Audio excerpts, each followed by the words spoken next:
Енді әріптестер, мінекей, мен сіздерге қазір өзімнің сол қазір кітабымды жариялап жатырмын ғой, шығарып. Сол кітаптың ішінен дискуссиялық эссе жайлы қазір оқып, соны түсіндіріп беремін мінекей. Бұған барлық эссеге слайд жасаппын да, бұған слайд жасамаппын. Соған өзім таңғалып жатырмын. Мінекей, дискуссиялық эссе мәселенің екі немесе кейде одан да көп жағын мұқият зерттей отырып, оны егжей-тегжейлі логикалық талдауға мүмкіндік береді. Бұған күшті және әлсіз жақтарын, плюсы мен минусын және артықшылығы мен кемшіліктерін объективті зерттеу кіреді. Бұл дискуссиялық эссенің ережесі. Қазір мен сіздерге неге жіберемін? Бояуларын алып тастайын.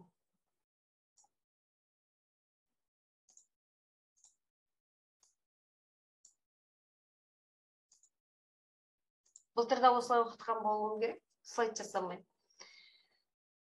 Міне, дискуссиялық эссе мәселенің екі жағын көрсетеді дегенде. Қазір осы ережені ғана жіберем сіздерге. Осы ережені сіздер қалай түсіндіңіздер, соны талқылаймыз. Негізінен ережесі өте түсінікті. Дискуссиялық эссенің. Аргументте де егжей-тегжейлі.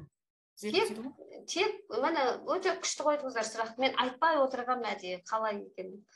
Міне, аргументтік эссе мен дискуссиялық эссе екеуін біріктіргенде дәлел эссе түріне жатады. Мысалы, сипаттау эссе мен баяндау эссе шығармашылық эссе түріне жатады ғой, ал аргументтік эссе мен дискуссиялық эссе олар дәлел эссе түріне жатады. Бірақ екеуінің ішінара айырмашылықтары бар. Аргументтік эссе нені дәлелдейді? Аргументтік эссе позицияны дәлелдейді. Эссе жазушының позициясын дәлелдейді. Ал дискуссиялық эссе мәселені талқылайды. Айырмашылық осында. Дискуссиялық эссе де дәлелдейді, бірақ ол мәселені талқылап дәлелдейді. Мәселені дәлелдейді. Мақалаға ұқсас бола ма сонда? Мақалаға ұқсас бола ма? О, міне жақсы келе жатырсыз. Проблемалық мақалаға ұқсас болады. Дискуссиялық эссе мәселені талқылайды. Мәселені талқылайды, соған дәлелдер келтіреді. Соған дәлелдер келтіреді. Дәлелдерге нелер жатады, білесіздер ғой? Нелер жатады? Дәлелдерге, мысалы, өмірде болған жағдайлар шығар? Аргумент фактілер жатады. Аргумент фактілер ма? Иә, аргумент фактілер. Енді мәселені талқылағанда ол қалай талқылайды? Ол оның күшті және әлсіз жақтарын талқылайды, плюсы мен минусын талқылайды, артықшылықтар мен кемшіліктерін талқылайды. Дискуссиялық эссенің мақсаты талқылау. Қазір мен сіздерге жазып жіберемін. Ал аргументтік эссенің мақсаты талдау ма сонда? Нақтылау. Позициясы нақтылау. Дискуссиялық эссенің мақсаты талқылау болды. Ал аргументтік эссенің мақсаты позицияны дәлелдеу шығар. Дәлелдеу. Жоқ. Нақтылау ма? Сендіру. Сендіру. Айттым ғой сіздерге, сендіру. Позициясына сендіру. Міне, қазір сіздерге мен жазып жіберіп жатырмын. Эссенің мақсаты позициясына сендіру. Не арқылы сендіреді? Дәлелде аргумент фактілермен. Аргумент фактілермен сендіреді. Міне, екеуінің айырмашылығы осында. Дискуссиялық эссе мәселені талқылайды, соған дәлелдер келтіреді. Дискуссиялық эссенің мақсаты талқылау, аргументтік эссенің мақсаты позицияны сендіру.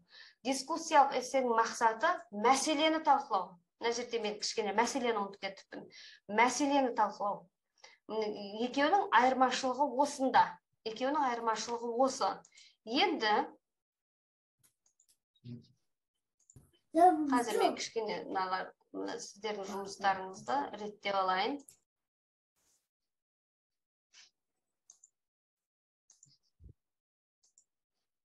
Енді ары қарай. қалай құрылымына келеміз енді. Құрылымына. Мына әдеттегі дискуссиялық эссенің құрылымы. Сіздерге жалпы академиялық эссенің құрылымын жібердім ғой. Енді оның ішінде эссе түрлерінің ішінара құрылымдарында кішкене өзгешеліктер болады. Мінекей, кіріспесі дискуссиялық эссенің мәселе туралы түсінік, жалпы мәлімет және тезис дейді. Бұл да академиялық эссенің құрылымына ұқсап тұр. Мәселе туралы түсінік деген сөз, сол мәселемен таныстыру деген сөз. Сол мәселе туралы жалпы мәлімет деген, яғни оның өзектілігін айту. Мәселе туралы түсінік беріп, жалпы сол мәселе туралы мәлімет беріп келіп барып, тезиске өтесіздер. Енді тезисте сіз талқыланғалы тұрған мәселе туралы нақты өзіңіздің ойыңызды беруге болады. Немесе сол мәселені атап келіп, енді бұл мәселені жан-жақты қарастырайық деп те, көбінесе дискуссиялық эсселерде осылай болады. Бұл мәселе жан-жақты қарастыруды қажет етеді деп келеді. Одан кейін сол себепті де оның артықшылықтары, яғни жетістігі, жақсы жақтары, басым жағы әр сипаты бір абзаста түсіндіріледі. Кемшіліктері, минусы, жағымсыз жақтары, әлсіз тұстары, әр сипаты бір абзаста түсіндіріледі. Яғни сіз бір абзаста оның артықшылықтарын айтсаңыз, келесі абзаста кемшіліктері туралы айтуыңызға болады. Бұл стандарт емес, бұл жалпы дискуссиялық эссенің құрылымының бағыт-бағдары. Егер сіз мәселені талқылағыңыз келсе, бір абзаста артықшылығын, бір абзаста кемшілігін талдап та жазуыңызға болады. Немесе сол бір абзаста бір мәселенің артық кемшілігін, екінші абзаста тағы да артық кемшілігін бірге талқылап жазуыңызға болады. Дискуссиялық эссенің қорытындысында не жазылады? Дискуссиялық эссенің қорытындысы басқа эсселерге қарағанда кішкене басқаша. Бұл дискуссиялық эсседе сол талқыланған мәселеңіз туралы қысқаша ғана сол мәселені баяндап, соның өзекті екені туралы айтып қана қоя салып аяқтауға болады. Неге олай аяқталады? Өйткені сіздің негізгі бөліміңізде сол мәселенің артық кемшіліктерін айтқан кезде сіз нақты бір шешімдерге келе алатындай талдаулар жасамадыңыз. Сіз тек қана сол мәселенің артықшылықтары мен кемшіліктері туралы оқырманды таныстырып қана қойдыңыз. Бірен-саран ғана өзіңіздің сыни ойларыңызды айтып, талдап қана қойдыңыз, болды. Осындай жағдайда жазсаңыз, енді тура осы мәселені қысқаша ғана баяндап, оның өзекті екенін, немесе бұл мәселенің соншалықты маңызды емес екені туралы жазып аяқтай салуыңызға болады. Ал егер сіз негізгі бөлімде бұл мәселені тереңінен талдап, артықшылығы мен кемшіліктерін көрсетіп, оған неше түрлі дәлелдер, зерттеу еңбектерін, статистикаларды бәрін алып келіп мықты талдасаңыз, негізгі бөлімде сіздің бұл қорытынды бөліміңізде сол талдауларыңыздан шешім шығады, немесе ұсыныс шығады. Және сол шешім ұсынысты шығара отырып, сіз оның болжамында, болашақтағы оның жағдайында көрсете аласыз. Енді дискуссиялық эссенің қорытынды бөлімі қалай болуы мүмкін? Қалай болуы мүмкін? Мысалы, былай болуы мүмкін. Қысқаша баяндап болжам беру. Міне, қорытынды бөлім. Қазір қысқаша баяндау плюс болжам. Мен жаңа қорытынды беру деп айтам. Қысқаша баяндау, болжам беруімізге болады, мысалы, біреуге. Одан кейін,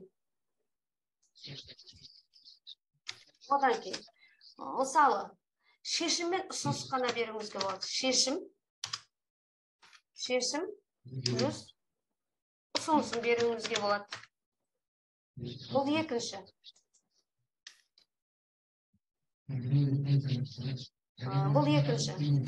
Біреулеріңіз микрофондарыңыз қосылып қалды, әріптестер. Одан кейін, шешім плюс болжаммен беруімізге болады, қорытындылауымызға болады. Немесе ұсыныс плюс болжам. Осылай да қорытындылауымызға болады. Немесе шешім плюс ұсыныс плюс болжам беруімізге болады. Мінекей, дискуссиялық эссенің қорытындысын осылай қорытындылауға болады. Жалпы теориясы осындай. Ары қарай бұны тереңдетіп те айта беруге болады. Бірақ тереңдемес бұрын ең бірінші жеңіл кезін үйреніп алу керек дискуссиялық эссенің. Соны үйреніп алғаннан кейін барып ары қарай тереңдетуге болады. Қазір сіздерге алғашқы жеңіл кезеңін беріп жатырмын. Сұрақтарыңыз бар ма? Мен негізгі бөлімінде түсінбедім, Қалдықыз апай, сонда негізгі бөліміне не жазылады? Қазір мен сіздерге эссе берем. Үлгіге. Осы үлгіге берген эссені құрылымға қарап отырып талдап көріңіздер. Одан кейін бәріміз бірге талдаймыз.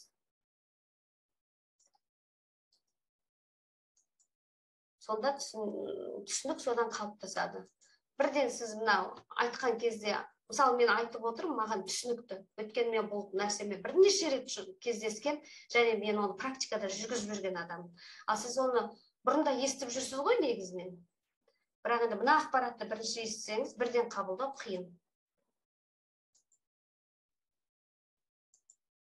Мінекей сіздерге не жібердім? Эссе жібердім. Эссенің тақырыбы, эссе тақырыбы емтихандар қажетті зұлымдық. Бұл мына жерде жазбаған ғой, мысалы шетелде былай деп жазады эсселерінде. Эссе тақырыбын береді. Сосын, мысалы, емтихандар қажетті зұлымдық дейді да, жақшаның ішіне дискуссиялық эссе деп қойды. Немесе дискуссиялық эссе жазыңыз, тақырыбы емтихандар қажетті зұлымдық деп айтады. Мысалы, мынау дискуссиялық эссе тақырыбы, эссе тақырыбы емтихандар қажетті зұлымдық. Мәселе осы. Енді осы эссені оқып көріңіздер қазір. Енді талқылайық. Сонымен түсінікті болды ма, әлде түсініксіз болып тұр ма? Кіріспе бөліміне кішкене күрделеу, иә? Бұл ағылшын тілінен аударылған мектеп оқушысының жұмысы ғой бұл.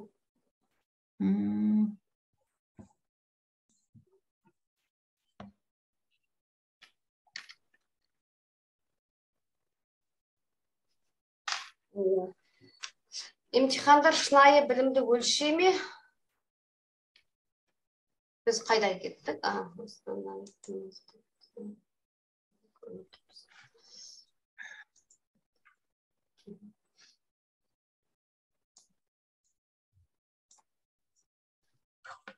Емтихандар шынайы білімді өлшей ме, жоқ па деген сұраққа пікірлер әртүрлі.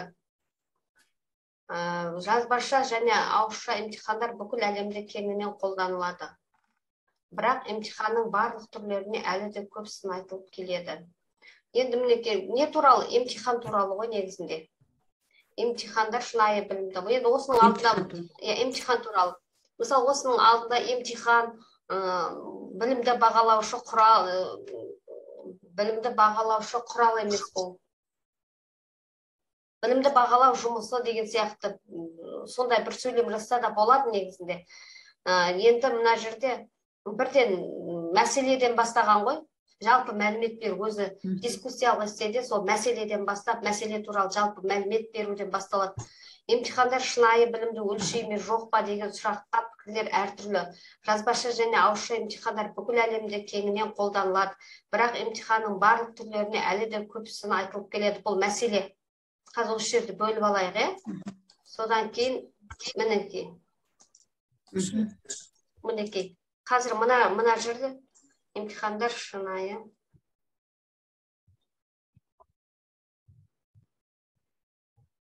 Міне әртүрлі дегенде, мына жерде мәселе туралы жалпы мәлімет. Мәселе туралы жалпы мәлімет. Не туралы деген, анау эссенің, академиялық эссенің құрылымында да жалпы сол не туралы деген сұраққа жауап беруден басталады ғой. Ол жерде де мәселе туралы жалпы мәлімет. Жазбаша және ауызша емтихандар бүкіл әлемде кеңінен қолданылады, бірақ емтиханның барлық түрлеріне әлі де көп сын айтылып келеді. Мәселені жан-жақты хабарлау. Қазір енді жаңа құрылымда жазғаннан мен кішкене сіздерге жеңілдетіп түсіндірейін. Жан-жақты хабарлау. Эссенің мақсаты таныстыру ғана. Яғни бұл жерде мәселені жан-жақты хабарлап жатыр. Маңызы туралы айту. Немесе мәселенің маңызы туралы айту.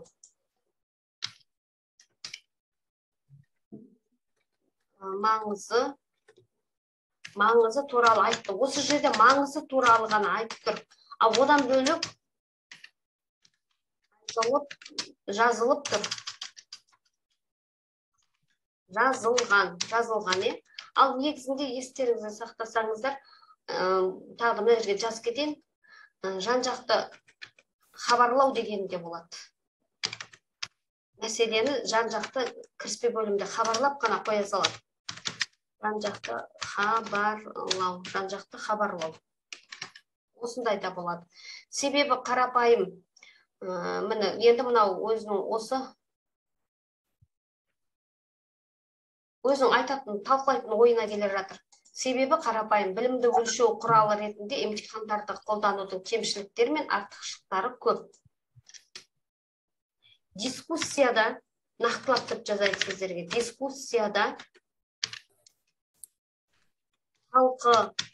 талқылайтын ойын хабарлады, таныстырды, немесе нақтылады. Бұл жерде нақтыламай тұр. Өйткені нақты, бұлай жалпы жаза салған кемшіліктері, артықшылықтар көп деп.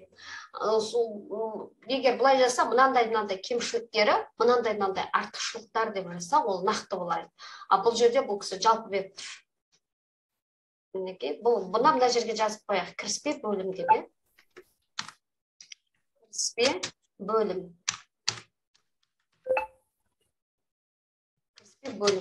Егер сіз осыған әбден жаттығып алсаңыз, дискуссиялық эссе жазу, аргументтік эссе жазуда ешқандай қиын болмайды сізге. Мінекей кіріспе бөлімі. Енді бірінші кезекте деп бұл кісі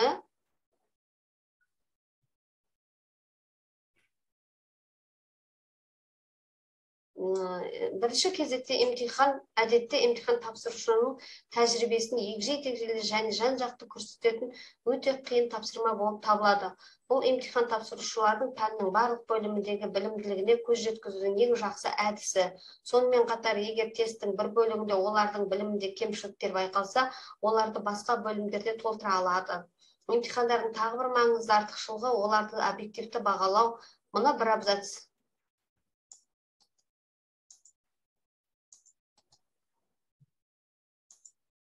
Артықшылықтарын айтып жатыр. Жаңағы аргументтік эссеге қараңыздар, ол жерде міндетті түрде аргумент, факты беріп сендіру керек. Мына жерде көбінесе өзінің көзқарасы, ойы айтылып жатырдағыны артықшылықтарында. Егер осы жерде ол бір дәлелдер келтіріп, фактілер келтіріп кетсе, өте мықты. Бірақ оған дәлелдер ешнәрсе келтірмей тұр, бірақ артықшылықтарын атап көрсетіп жатыр. Бұл дискуссиялық эсседе осылай жазуға болады. Бірінші артықшылығы мынау. Бірінші абзац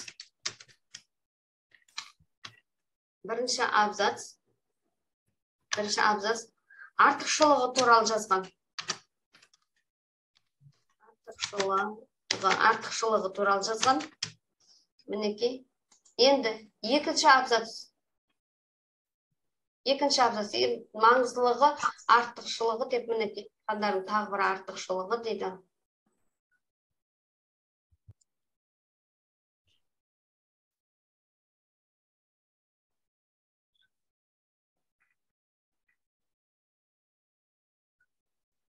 Қазір сіздерге мына жерде бір нені көрсетіп жіберейін. Маңызды нәрсе. Ол оригиналда қалай болып тұр екен көрейік.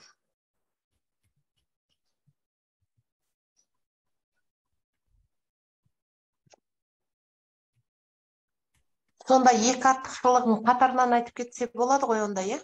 Бір артықшылық, бір кемшілігін айтса да болады, бірақ екі артықшылықты қатарынан айтып кетсе де болады. Екі түрлі қырынан көрсетіп тұр артықшылығын. Екі түрлі қырынан.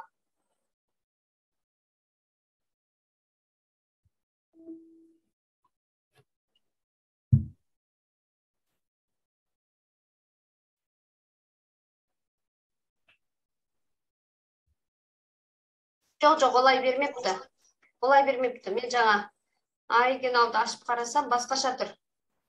Мінекей, бәсе мен сол ойыма түсіп қарадым. Мінекей, мына бірінші артықшылығы, бірінші кезекте деп тұр ғой, Міне, мынау екінші абзацта артықшылығы мен кемшілігін қатар берген.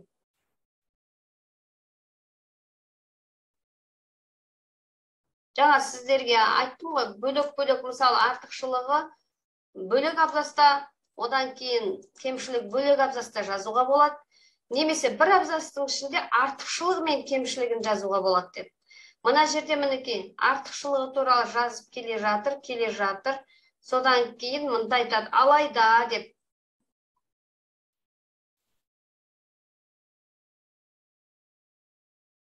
Қайда кетті алайда деген.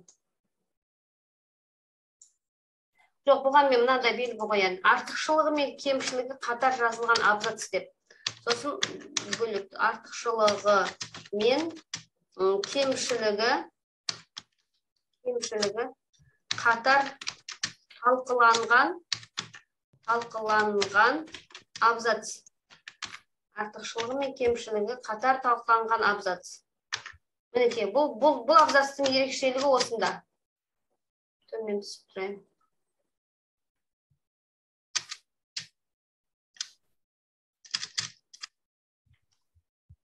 Міне, артықшылығы мен кемшілігі қатар талқыланған абзац, мына абзац. Енді осы абзацты оқиық. Емтихандардың тағы бір маңызды артықшылығы оларды объективті бағалау мен баға қою үшін пайдалану мүмкіндігі. Ұпайлар мен бағалар екі функцияны орындайды. Олар емтихан тапсырушының басқалармен салыстырғандағы білім деңгейі туралы хабарлайды. Сонымен қатар студенттерді салыстыра білуге және бәсекелестік жағдайда ең жақсысын таңдауға көмектеседі. Мысалы, қабылдау емтихандары. Емтихан нәтижелері бойынша барлық үміткерлер қалаған нәтижеге жету үшін өздерін қаншалықты дамыту керек екенін біледі. Осы жерге дейін артықшылығын айтып келдім. Енді алайда емтиханның кемшіліктері де бар. Өкінішке орай емтихандардың көпшілігі үміткердің белгілі бір уақытта, белгілі бір жерде ғана көрсететін бір сәттілік білімін тексереді. Яғни емтихан құзыреттілікті емес, нәтижені бағалайды. Үміткердің нашар нәтижелері бас ауруы, отбасылық мәселелер немесе жарықтың нашарлығы сияқты уақытша факторларға байланысты болуы мүмкін. Бұл түпкілікті нәтижеге әсер етпейді. Осылайша үміткер белгілі бір мерзімде өзінің білімі туралы есеп беруге мәжбүр болғандықтан ғана жақсы жұмыстан немесе аттестаттан айырылуы мүмкін. Емтихандардың тағы бір мәселесі субъективтілігі. Мынау енді екінші кемшілігі. Мынау бірінші кемшілігі болған, мынау екінші кемшілігі. Субъективтілігі. Көптеген тесттерді адамдар жүргізеді және бағалайды. Сондықтан олар ешқандай жағдайда объективті бола алмайды. Ауызша тесттер жазбаша тесттерге қарағанда субъективті болып саналады. Себебі емтихан алушылар нәтижені бағалау кезінде тест тапсырушы туралы жеке ойын елеусіз қалдырмайды. Қорытынды бағаға үміткердің сыртқы келбеті мен жүріс-тұрысы ғана емес, емтихан алушының көңіл күйі де әсер етеді. Олар адам болғандықтан басқалар сияқты олар да шеше алмайтын мәселелер болады. Сондықтан олар үміткерге байқаусызда төмен баға қоюы мүмкін. Мінекей емтиханның артықшылығы мен кемшілігі туралы талқылап болды. Енді абзацында қандай шешімге келді? Міне, абзацында деп қорытындысында. Ойым ана алда тұраттағын содан кейін соны айтып беремін. Оны қорытынды бөлім. Қорытынды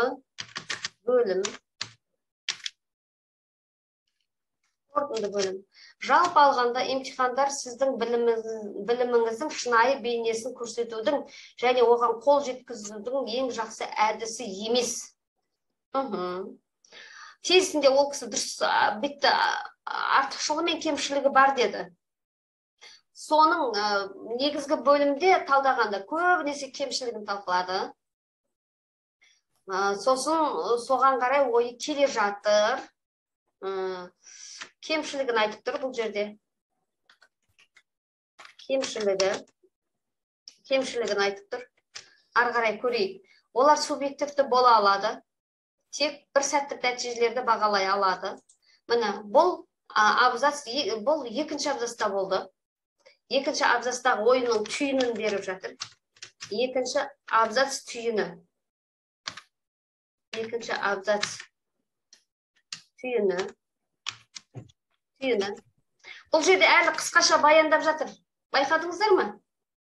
Шешім жоқ, ұсыныс жоқ, болжам жоқ. Қысқаша баяндап жатыр. Мәселені қысқаша баяндап түйінін беріп жатыр. Бірақ олар сіздің біліміңіз туралы жан-жақты ақпарат береді. Бәсекелестік жағдайларда маңызды рөл атқарады. Енді артықшылығын айтып жатыр. Артықшылығын қысқаша баяндап жатыр. Сондықтан олар білім берудің қажетті зұғымдықтары болып саналады. Сонымен оны бәрібір қажет деді. Шешімі. Бұл жерде шешімі. Қанша артықшылығы мен кемшілігін талдап келсе де, шешімі емтихан қажет деп есептеді. Емтихан қажет. Емтихан болмасын деп тұрған жоқ, емтихан қажет. Емтихан болсын деп тұр. Емтихан болу керек деген шешімге келді.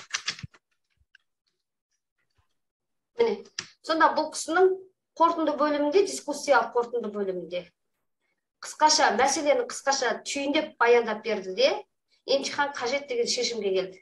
Сонда дискуссияның қорытындысында қысқаша баяндама плюс шешім бар.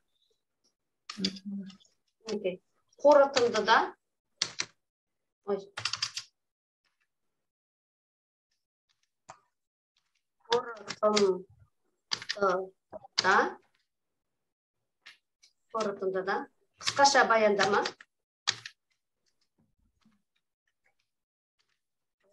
плюс шешім. Ұсыныс жоқ, болжам жоқ. Сұрақтарыңыз бар ма? Мінекей, енді осы жерде қараңыздаршы, артықшылығын жазды, е? Сосын мына жерде алайда дегенді жаңа абзацтан жазып кетуге де болатын еді. Жоқ, оны бұл кісі бір абзацтың ішінде талқылап кеткен. Мысалы, мен жазсам, мен бөлек жазар едім. Бірінші, бір артықшылығы бір абзац, екінші артықшылығы бір абзац, үшіншісінде кемшіліктерін көрсетер едім. Бұл кісі артықшылығын жазғанда, одан кейінгі ойын бір абзацта артықшылық пен кемшілікті талқылағысы келген, солай талқылаған. Енді бұл эссе жазушының өзінің стиліне байланысты, өз еркінде осылай жазғысы келді, ойын осылай жеткізгісі келді. Ең маңыздысы бұл дискуссия жасап отыр бұл кісі. Бұл кісі мәселені талқылап отыр. Сол мәселені талқылап келіп, мынадай қорытындыға келді. Қысқаша баяндап шешім берді. Енді түсініктірек болды ма? Түсінікті. Сұрақтарыңыз бар ма?